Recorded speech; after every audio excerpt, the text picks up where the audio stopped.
Follow the sneakers. Follow the sneakers. PlayStation 4.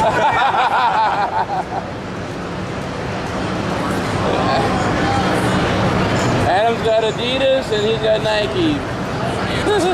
Where's yours, Adam? Where's your Hirachis? Where's the Hirachis? The PlayStation Move Hirachis.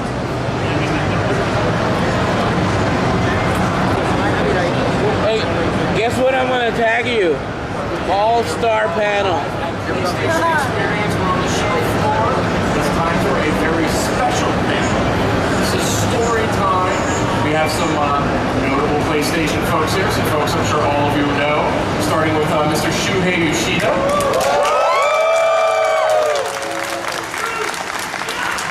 President of Worldwide Studios. Then we have Mr. Scott Rhodey. Senior Vice President of Worldwide Studios America. And finally, last but certainly not least, Mr. Adam Boyes. Vice President of Developer and Publisher Relations at Sony Computer Entertainment America.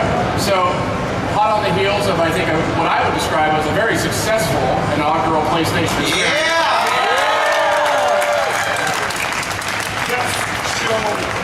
Yes. I thought it might be fun. I think all of us thought it might be fun to take a little walk down memory lane, tell some stories from some industry veterans. You know, we have a couple questions we solicited. I have a hard time with that one, off Twitter. And we're going to be kind of firing back and forth here, trading war stories from being in the industry. So I have one that I've been wanting to ask all of you. I know some of your stories, but not all.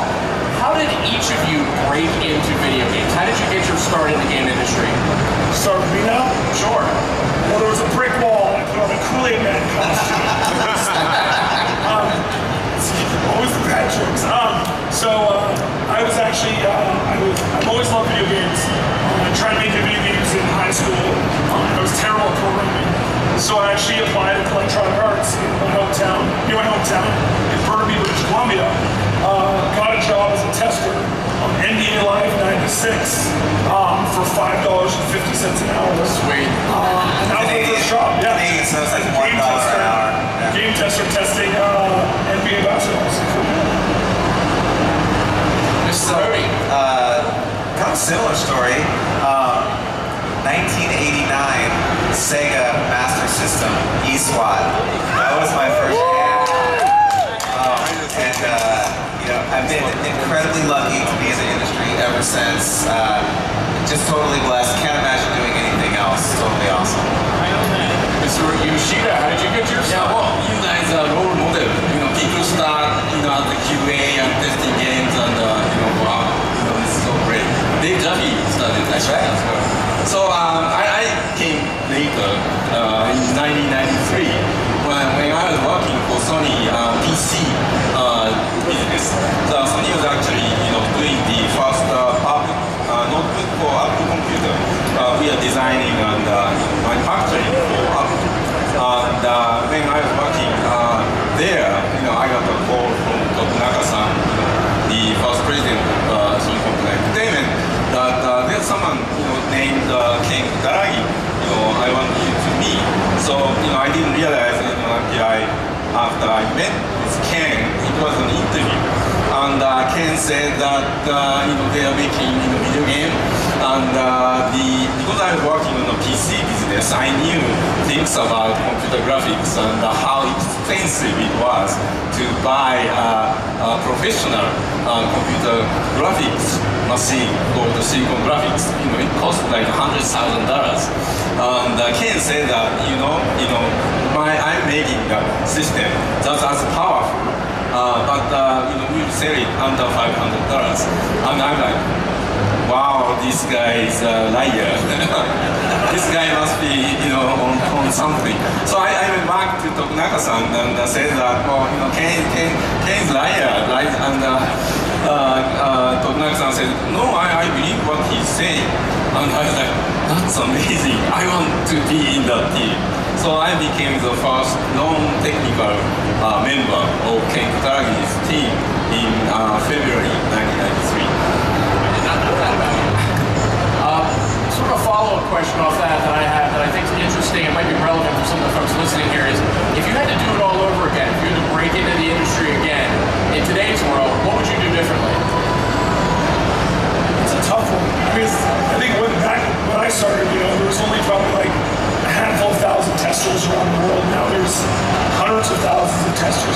so it's a lot harder to break in than it used to be. I think going about like doing a lot of reviews, talking about games, having a YouTube channel, going out to shows, meeting with different developers, putting together a portfolio of stuff to be able to break in. But I think it's way harder nowadays to break into the games industry than it has been before. I'm not sure I would have done anything too different at the beginning, because it's kind of the same story. I mean, there was a test department at Sega back in the day. There were 8 people there testing all first and third party games. It's unbelievable. Maybe what I would have done different though is a lot of my friends jumped from Sega and went to PlayStation in the mid 90s, and I kind of did my own thing for a while. That was a great experience, learned a lot from it, but in retrospect, maybe I would have jumped to PlayStation with them maybe in 95 instead of coming in 03. But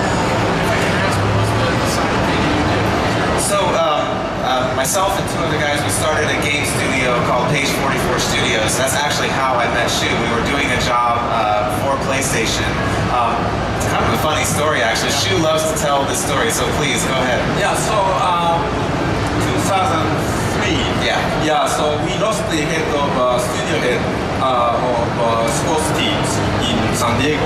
So I started, doing the search, and lots of people, resumes and interviews, and I didn't meet the right person. And it took me 6 months.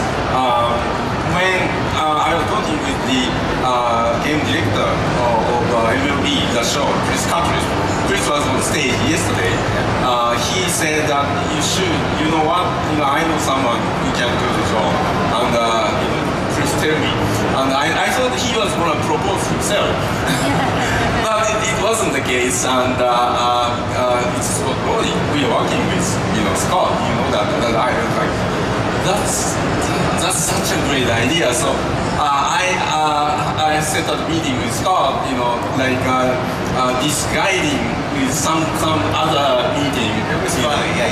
Shu actually brought me to the PlayStation headquarters and said, we know we're already doing a project with you, but I want you to look at all these other resumes to see if you can help me find someone to fill that position.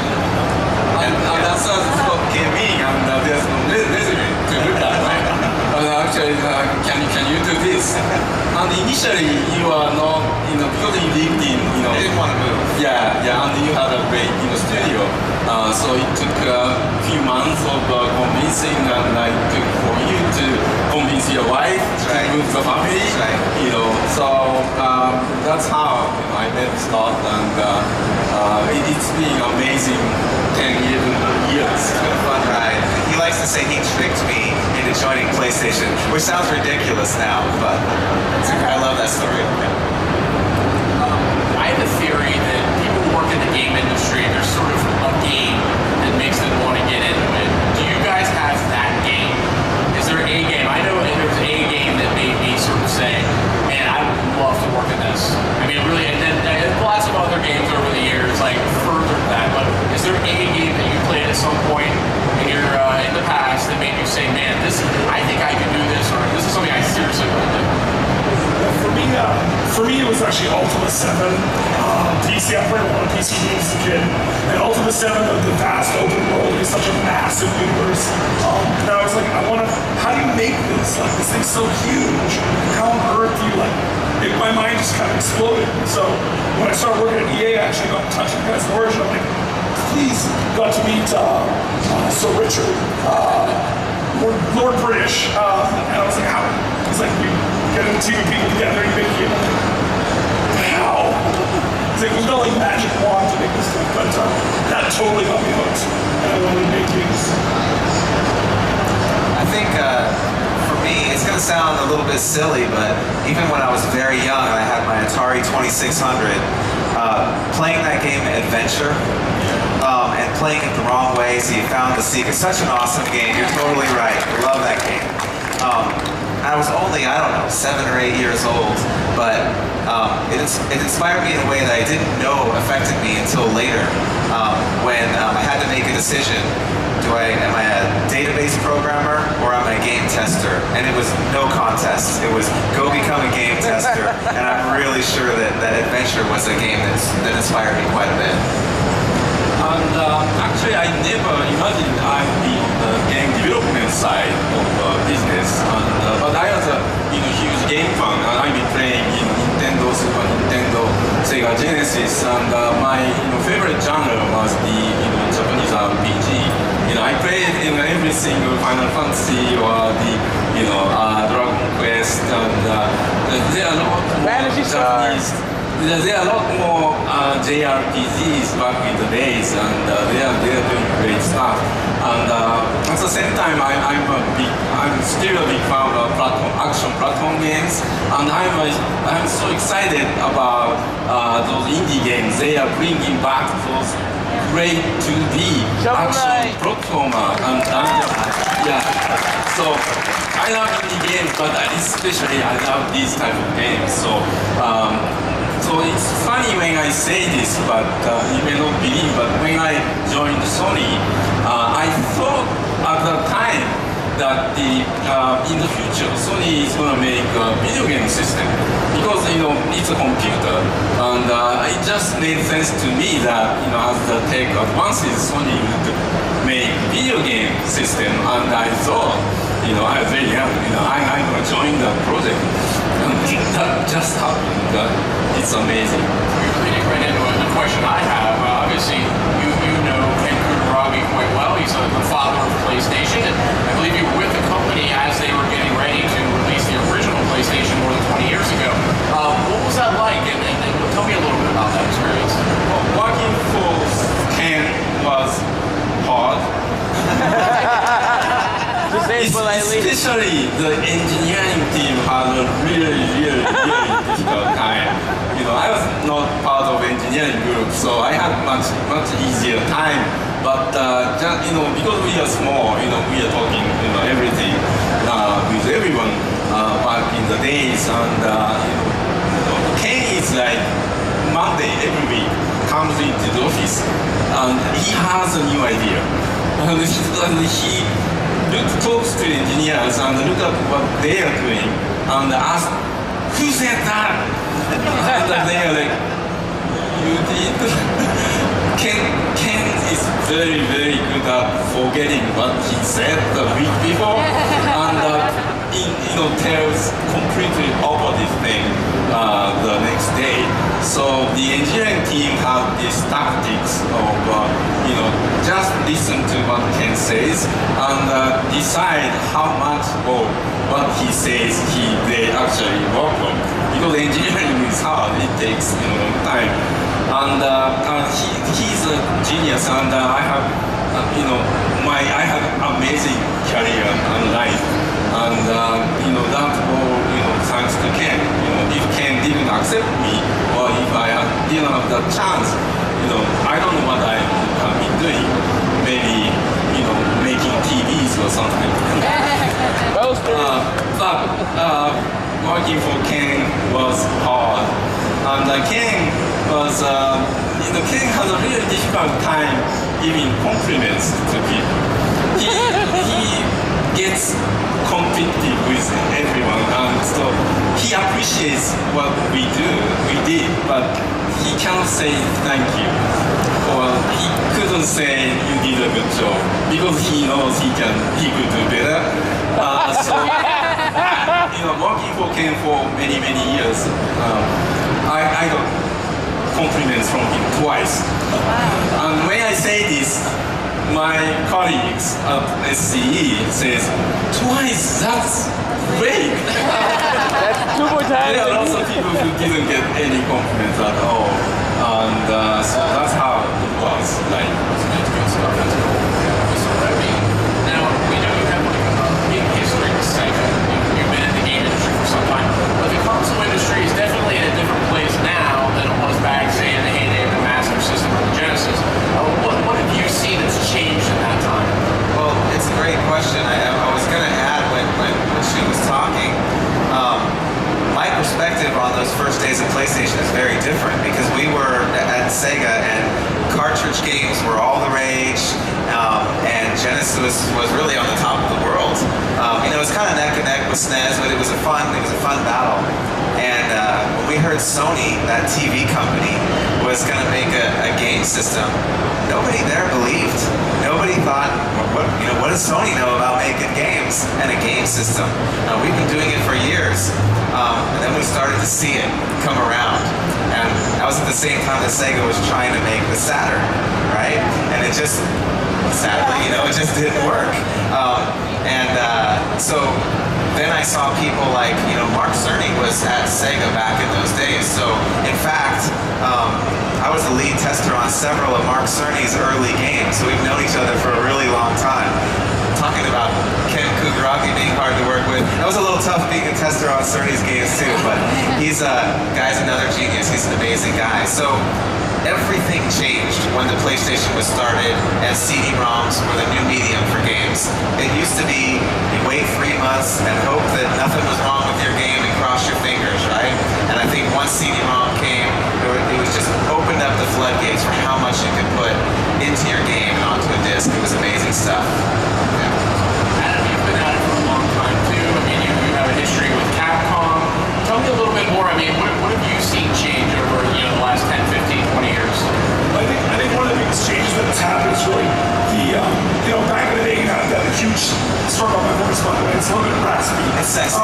It's sexy. I'm Batman.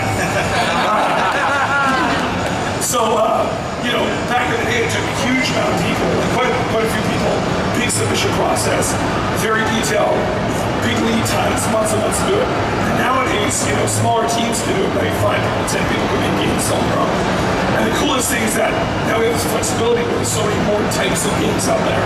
Like back in the day, it was sort of like this business unit chose what games that you were going to play. And nowadays, it's like we as gamers choose what we want to kickstart or maybe invest in that we want to play too. So there's just so many more options and choices. So I think that freedom for us to choose as a gamer is bigger than ever before, and I think that's what's super exciting about it. Nowadays, back then, it was like, a console year, there may be 30, 40 titles, right? And nowadays, there's like hundreds, many each month. So I think that's a big change that's happened through the years. In so many ways, it's come full circles. I think back to some of the games I worked on the Sega Genesis in the mid-90s. You could build an NFL football game, literally with a team of 4 people, and it would sell 1 million units, right? And now, it went on to these 1,000-man teams that exist today on some titles, and yet it's all the way back down to 4 guys making No Man's Sky. It's just unbelievable, right? Yeah. It's funny that you say that because actually, I also worked at Midway in Chicago, and so I got to work with George Gomez, who made Spy Hunter, Ed Boon, who made Mortal Kombat, and Mark Trammell, all the old greats. And it was so cool because later on in my career, when people started making games with microtransactions, it was a big joke in Midway because they're like, that's what we used to do. 25 cents is a microtransaction. And see the whole thing come full circle from the old arcade days to the Facebook game era, something like with microtransactions or whatever. It's kind of neat to see that whole, because Mark and George always got to be like, we've done this before. Really great point. It's something I've thought a lot about. I mean, as you get older, you start to realize what's old is new, right? Things tend to be cyclical. What trends do you guys see outside of, say, free to play or microtransaction, which absolutely was the initiatives really started with the arcade era. What trends do you guys see coming around full circle again? Well, what's great about these games today is people put together very quick to social media and sharing. And it doesn't have to be multiplayer online game. It can be just a single player game, but connected to other people. And you can see what other people are doing, or you can trade items, or you can stream the gameplay so that other people can even influence your play. So I think the developers are finding a new and interesting way to use these social connectivity to games. I also think that, back in the day, I remember when I worked at EA, you put out a disc, and once that disc is out there, whatever data was on that disc is forever the game. Yeah. And nowadays, even a huge game like Destiny, where every single week I'm like, what does there have for me for sale this week? There's new fixes and improvements happening all the time on these games. And back in the day, it had to be perfect the first time. So the fact that they can continue to improve, listen to the feedback from the consumers and gamers, and then make stuff better, I think it's such a great thing that we have nowadays. Totally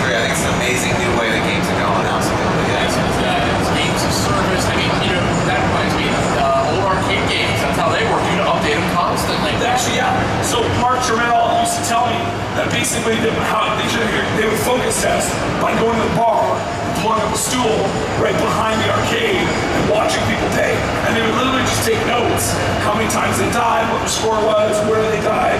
Nowadays we have this like telemetrics and ways we can track all that stuff. But they would just have the chart. They literally draw to the level and circle the areas where they died. George would do a spy hunter and stuff like that. And that's how they used to iterate. And then they would literally at night then load out the boards and swap the longboards in the different test arcades they had around Chicago. But you know what's cool, like, so, sorry, you know what's cool? For Draw to Death here at the show, it's literally back to the Trammell days. Dave Jaffe is over there taking notes after each gameplay session. I think it's a really great way to get really personalized feedback. Yeah. I hope he doesn't get too upset about what people say. Dave never gets upset. What are you talking about? He never swears. Oh yeah. So Adam, I've actually got a question for you. We're talking about indies, we're talking about AAAs, and how things have changed. And one game and one studio that made a big impression, I think yesterday at the keynote, was Double Fine. And I mean, game after game, we've got Day of the Tentacle Special Edition, and then Grim Fandango's coming out. That's coming out January 27th, confirmed on PS4 and PS Vita. I wanted to ask you, what is the story behind getting that? How did you talk to Tim Schafer, obviously industry legend? Yeah. These are classic games that people worship from many years ago. How did that all come about? It's funny because when I first, like PC gamer back in the day, I played a lot of those old LucasArts games, right? Full Throttle, right? Day of the Tentacle, all that great stuff. And so when I first came to PlayStation, we started trying to track down those IPs, right? And LucasArts was still an independent company, so we started talking to them and figuring out how the licensing would work. And then they got bought by Disney, and they continued to go after those IPs. And what I didn't really realize as we were going through and trying to get those IPs was I had never talked to Tim Schafer and asked him if he wanted to do it. So the plan was to try to get the IPs and give them to Tim. Tim didn't know that. So he gets a phone call one day from Disney. It's like, you know, there's another company trying to take your IPs, right? So he calls us up. He's like, have you been having any conversations with anyone about my favorite games that I made? And I literally drove up to their office, and I was mortified, because again, this room, and literally the lights are off, very dark, and it's literally seen out of Grim Fandango. And Tim's sitting at the table. So have you been speaking to Disney and LucasArts about anything lately? And I'm like, it's a really long story, and I love your old games. It was all gonna be for you. And because he thought we were trying to take him away from him. It was a surprise. And so it was a surprise, just for you. So like totally, after like an hour, he's like, okay, I think you might be honest. And then a couple hours later, we started figuring out how do we do it, how do we bring back Grim, how do we bring back Day of the Tentacle, and so on. So it's kind of a funny story. I think he trusts me now a little bit more, but in general, it's a pretty cool process. And I learned a good lesson: always ask the creator before you go jumbling around IPs. While we're revealing all these sort of secret tales from our past, there's another one I think people have asked about, War and story. I certainly got a lot of questions. How did that sort of famous PS4 share, this is how you share games on PS4, how did that come about?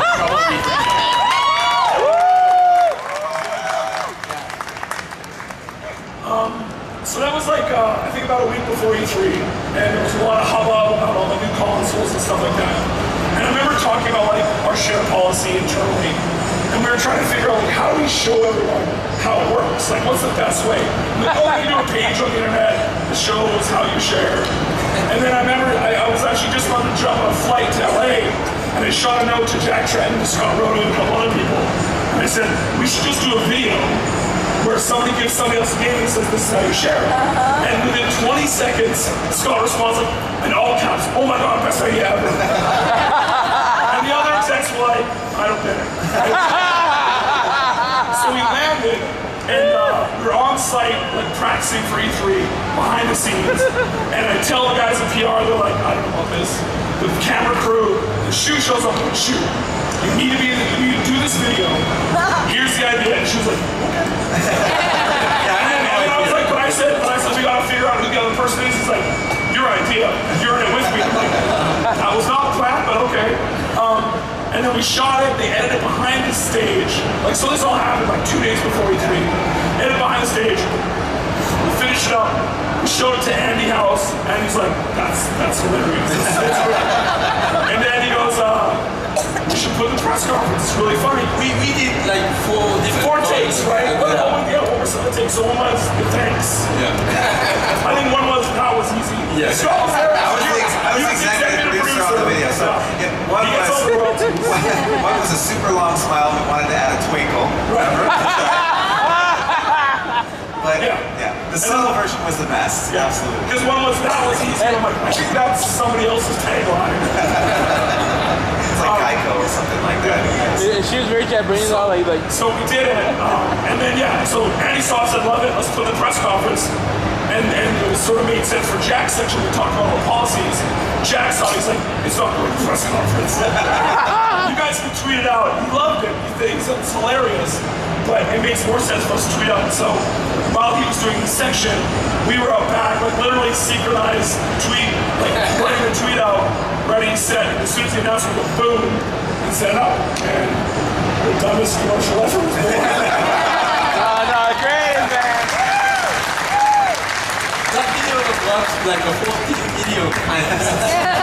I'm still going, man. I watch it every week.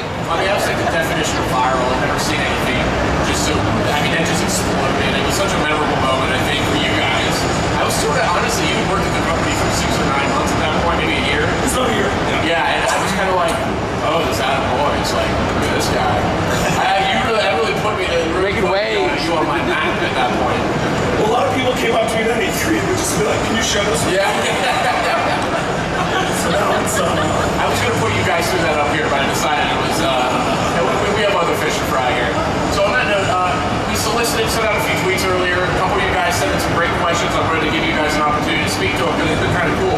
This one was from Nintendo God. Any passion projects you would love to work on or have worked on? I have hopes. Shuhei, please. We are working on Project Morpheus. Anything about Project Morpheus is passion project. Everybody born with a joke of the system and games. It's our dream. There's so many ways I could go with this, and I think, Sony actually helped fulfill this dream, because one of the things Shu knows about me is I'm a crazy baseball head. And so coming to San Diego was kind of a dream. Can I work with a lot of these guys that I had worked with at Sega, actually? Can we just work as hard as we can to make the best baseball game we can? And it's been a dream working with that team. Such a great group of guys. So absolutely. for me it's hard because we work with so many publishers and developers around the world, and we get a lot of phone calls like, hey, we want to show you the brand new thing that we're not going to announce for 2 years. And for me, that part of the job is so incredible because they bring you in, nobody else has ever seen it, and they show. I remember when Destiny, when Bungie brought us in, and we're sitting there and we're just like, that's the first time anyone. It's just the coolest thing. So in my job, I'm super blessed because I get to see all this stuff way before I get super excited about stuff. So I kind of already have that situation where I live vicariously through all the great partners that we have and stuff. And of course, then I get to go to things like Arkedo and see Uncharted 4 and be like, oh my god, it's so cool. What for you guys, just on an individual gamer level, what was like a game that at the keynote, which had I think approximately 1 million games that were revealed there, was there something that just on a very deep personal level you were just like, that is awesome? Other than Super Time, for example. Other than Super Time?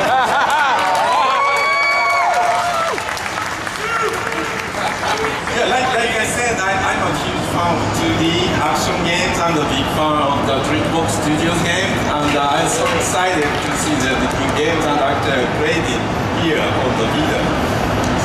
That's all. Excellent. Again, so many answers, but it has to be Uncharted 4. I know that's kind of the boring answer, but seeing that in development all along, I mean, even seeing it, frankly, 2 or 3 weeks ago, didn't look like that 2 or 3 weeks ago.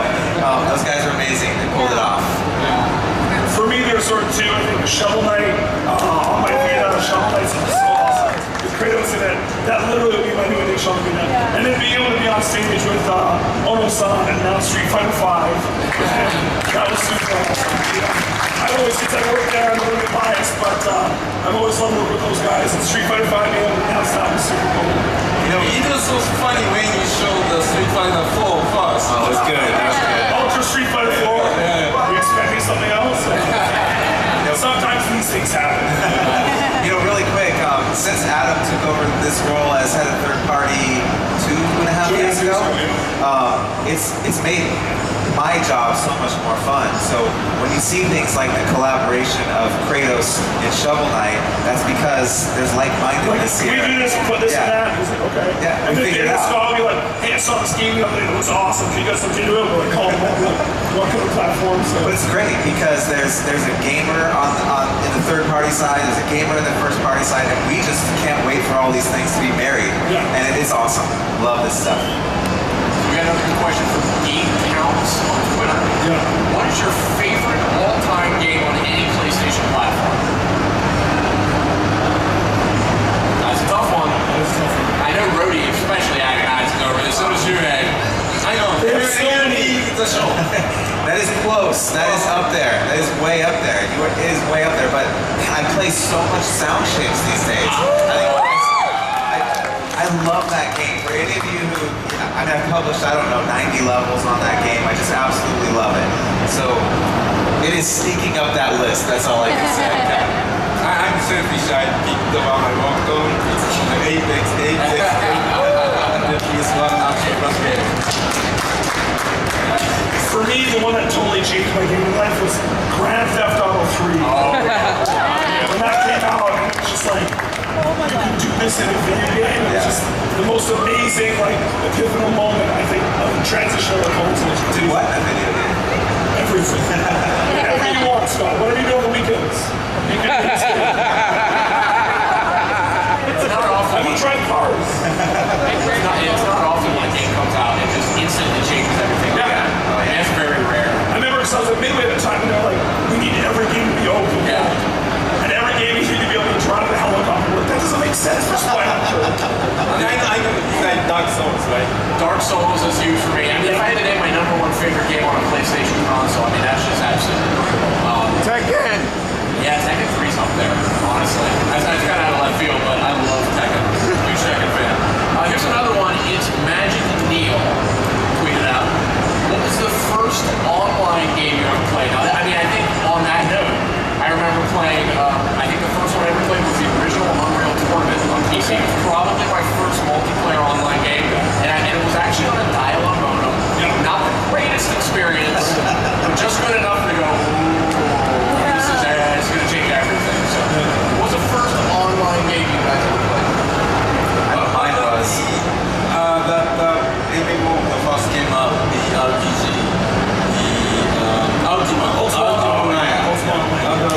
That was mind-blowing to think about these other characters, other people.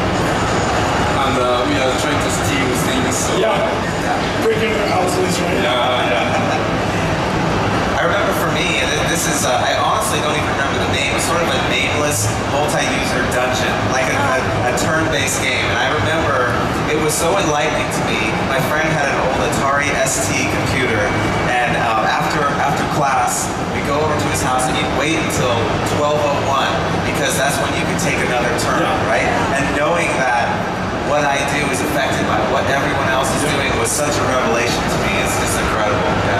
Yeah, my brother and I actually ran a bulletin board service back in those PC days and played Baron Realms Elite. But I remember when we got Kali, which was like an app for PC, for DOS, where you could play online games. And we played Warcraft 2 with my friends across the country, which was super cool. That was the first one I was like, this is the future. It's funny to think that at one point it was sort of a feature, or it was like, oh, it has online play, but I mean, more and more, not exclusively, but more and more. Remember the PS2 box that hooked on the back? Oh, yeah. Big, huge things. Online play.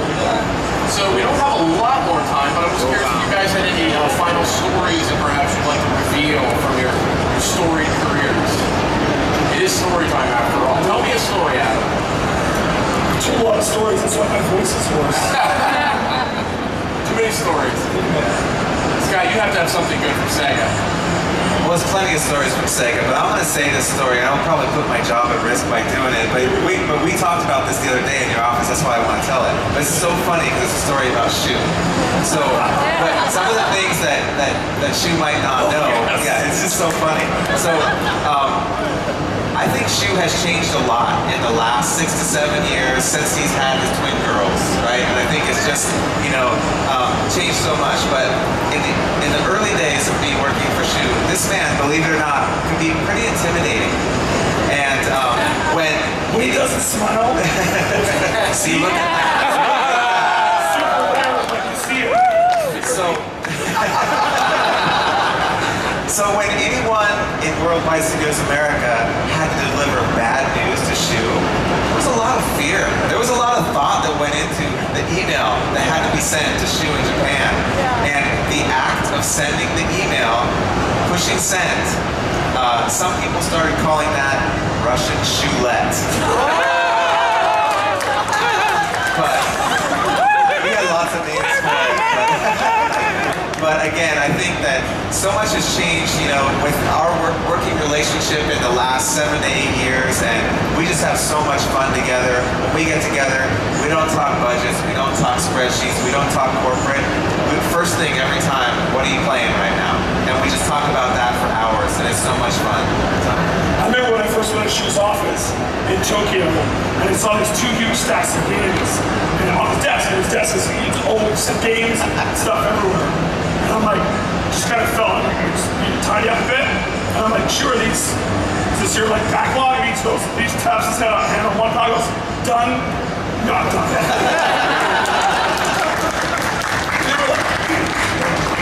This Christmas is, huge, big games coming out. Like 3 or 4 games the same week for this Christmas. It's amazing. Open world games, no less. Yeah.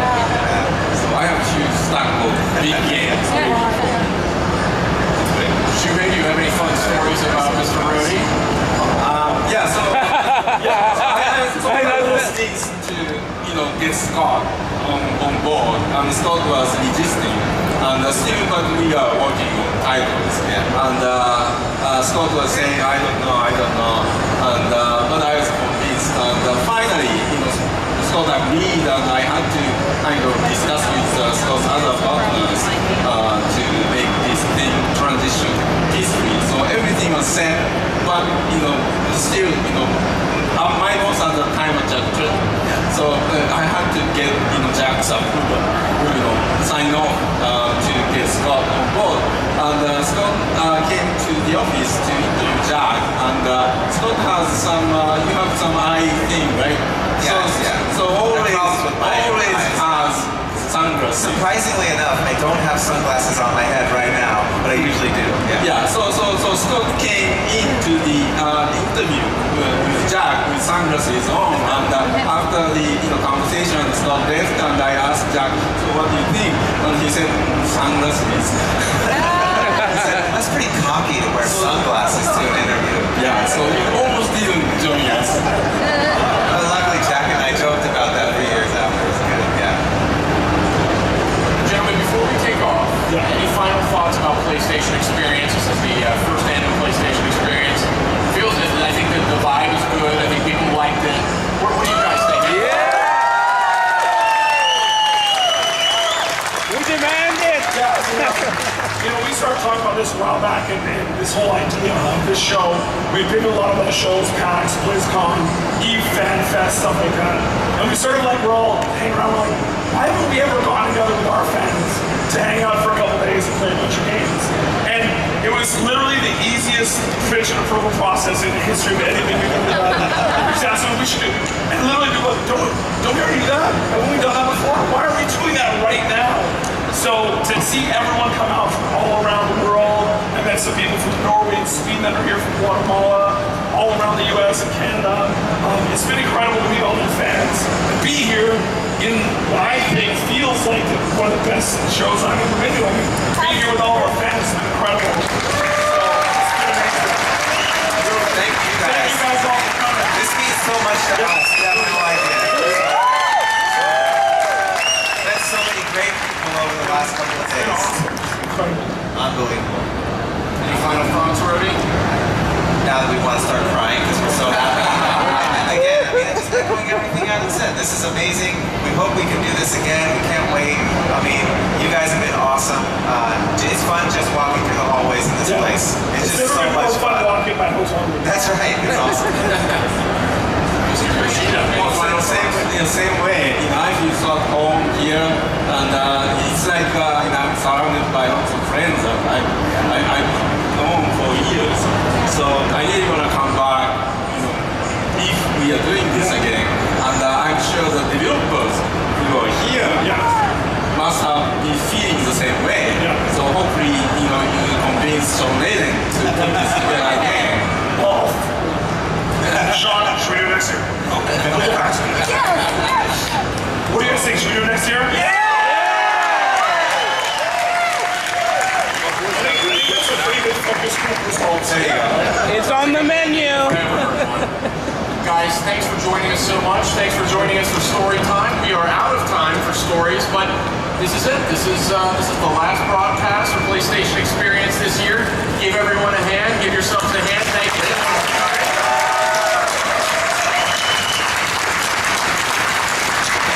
Watching this on Twitch, thank you so much for joining us. We've had a lot of fun broadcasting PlayStation Experience to you live from the show floor. Hopefully see you next year. What do you think? Yeah! Bye-bye.